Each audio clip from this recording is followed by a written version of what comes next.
आज हम लोग भारत में राष्ट्रवाद के उदय के कारणों पर चर्चा करेंगे।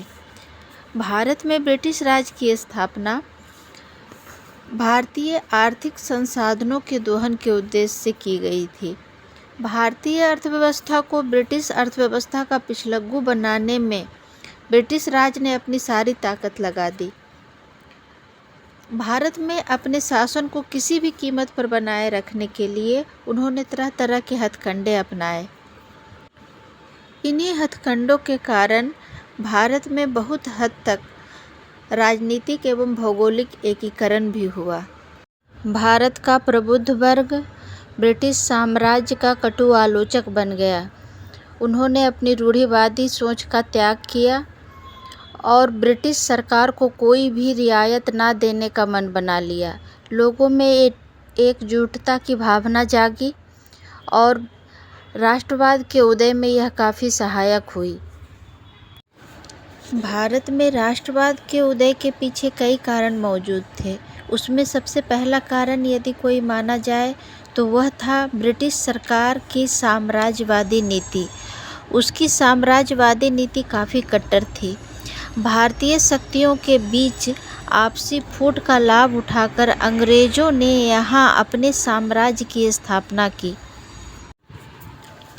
अपनी साम्राज्यवादी नीति का अनुसरण करते हुए क्लाइव, वारेन हेस्टिंग्स, वेलेज़ली, डलहौजी आदि ने भारत के विभिन्न क्षेत्रों, विभिन्न भाषाभाषियों एवं धर्मावलंबियों को अंग्रेजी शासन के अधीन एक सूत्र में बांध दिया, जो कि राष्ट्रवाद के उदय में सहायक हुआ। धार्मिक एवं सामाजिक जागरण। भारत में 19वीं सदी में धर्म एवं समाज सुधार आंदोलन हुए। यूरोप में भी धर्म सुधार आंदोलन की पृष्ठभूमि पर राष्ट्रीय आंदोलन का सूत्रपात हुआ था। भारत में Raja Ram Mohan Roy, Swami Dayanand Saraswati, Ramakrishna Paramhansa, Swami Vivekananda, Shrimati Annie Besant आदि धर्म प्रवर्तक एवं समाज सुधारक हुए, जिन्होंने भारतीय धार्मिक एवं सामाजिक कुप्रथाओं के खिलाफ जिहाद छेड़ा। धर्म के नाम पर समाज में अनेक रूढ़ियाँ, अंधविश्वास, कुप्रथाओं एवं बुराइयाँ घुस आई थी। सती प्रथा, बाल हत्या, बाल विवाह, पर्दा प्रथा, बहुविवाह, देवदासी प्रथा आदि बुराइयाँ सामाजिक जीवन में विषमता एवं घृणा का भाव उत्पन्न कर रही थी। समाज सुधारकों के अथक प्रयास के वजह से यहाँ के लोगों में आत्मसम्मान की भावना उत्पन्न हुई। वे अपने प्राचीन गौरव एवं गरिमा से परिचित हुए। इनमें से कुछ समाज सुधारकों की अपनी संस्था बनी और इसकी अनुयायियों की संख्या भी बहुत अधिक थी। इस परिकल्पना ने लोगों में एकता की भावना का संचार किया और यह एकता की भावना राष्ट्रीय एकता की भावना में परिणत होने लगी और राष्ट्रवाद की आधारशिला बनी। राष्ट्रवाद के उदय का तीसरा कारण अंग्रेजी शिक्षा का प्रसार था। भारत में अंग्रेजी भाषा के माध्यम से शिक्षा देने की पद्धति का प्रचलन करने वाला लॉर्ड मैकॉले था। मैकॉले एक साम्राज्यवादी था। उसका ख्याल था कि अंग्रेजी शिक्षा के प्रसार से भारतीय सभ्यता और संस्कृति का लोप हो जाएगा और भारतीय मानसिक रूप से अंग्रेजों के गुलाम बने रहेंगे। लेकिन अंग्रेजी शिक्षा एक वरदान सिद्ध हुई। भारत में अंग्रेजी माध्यम होने से भारत के शिक्षित वर्ग के लोगों को पारस्परिक विचार विनिमय का एक माध्यम प्राप्त हुआ, जिसके फलस्वरूप भारतवासी एक दूसरे के अत्यंत निकट संपर्क में आ गए। अंग्रेजी शिक्षा के प्रसार के उद्देश्य से भारत में कई शिक्षण संस्थाएं खोले गए। इनमें से एशियाटिक सोसाइटी प्रमुख थी।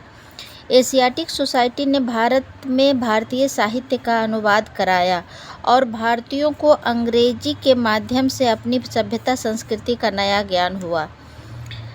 भारतीय अपनी इतिहास और संस्कृति के प्रति आदर करने लगे। उनमें गौरव की भावना जागृत हुई और यह राष्ट्रवाद के उदय में सहायक हुई। चौथा कारण था प्रेस की भूमिका। प्रेस प्रचार एवं प्रसार का अत्यंत सशक्त माध्यम होता है। इसी तथ्य को ध्यान में रखते हुए भारत के विभिन्न भागों में अनेक पत्र पत्रिकाओं का प्रकाशन प्रारंभ किया गया। इंडियन मिरर, बम्बई बाजार, हिंदू, पैट्रियटिक, अमृत बाजार पत्रिका, दी पंजाबी, दी केसरी आदि राष्ट्रीय स्तर के पत्रों के अतिरिक्त स्थान स्थान से अनेक प्रादेशिक एवं स्थानीय पत्रों का भी प्रकाशन किया गया, जिसका प्रमुख उद्देश्य ब्रिटिश सरकार के शोषण की नीतियों को उजागर करना था, ताकि जनता को जागृत किया जा सके। समाचार पत्रों के अतिरिक्त भारतेंदु हरिश्चंद्र, बंकिम चंद्र चटर्जी, रविन्द्रनाथ टैगोर आदि विद्वानों ने अपनी रचनाओं के द्वारा राष्ट्र के प्रति प्रेम एवं राष्ट्रीयता की भावना को जागृत किया। राष्ट्रवाद के उदय का अगला कारण है परिवहन और संचार के साधनों में सुधार। 1853 ईस्वी में भारत में सर्वप्रथम रेल पथ का प्रारंभ हुआ। ब्रिटिश काल में परिवहन एवं संचार साधनों में काफ़ी सुधार किया गया। रेलवे लाइन बिछा दी गई। ब्रिटिश सरकार का विचार था कि रेलों के विकास से सरकार को अनेक लाभ होंगे। इंग्लैंड द्वारा निर्मित माल भारत के कोने कोने तक पहुंचाया जा सकेगा। सेना एवं सैनिक सामग्री को शीघ्र ही एक स्थान से दूसरे स्थान पर पहुंचाया जा सकेगा, ताकि भारतीय साम्राज्य को कायम रखा जा सके। लेकिन यातायात के साधन विकसित हो जाने के कारण भारतीय नेता ने इस स्थिति का लाभ उठाया और दूरस्थ प्रदेशों की यात्रा कर उन्होंने जनता में राष्ट्रीयता की भावना को प्रबल रूप से जगाई। अगला कारण है राजनीतिक एकीकरण। 1707 ईस्वी में औरंगजेब की मृत्यु के बाद भारत की राजनीतिक एकता एकदम विलुप्त हो गई थी। देश छोटे छोटे स्वतंत्र राज्यों में विभाजित हो गया था। अंग्रेजी शक्ति ने अपने ताकत के बल पर उन्हें युद्ध में पराजित किया और अपनी राजनीतिक सत्ता के अधीन कर लिया। अंग्रेजों ने एक दृढ़ केंद्रीय शासन व्यवस्था स्थापित की और अपने आदेशों का पालन देश के एक कोने से दूसरे कोने तक करवाने लगे।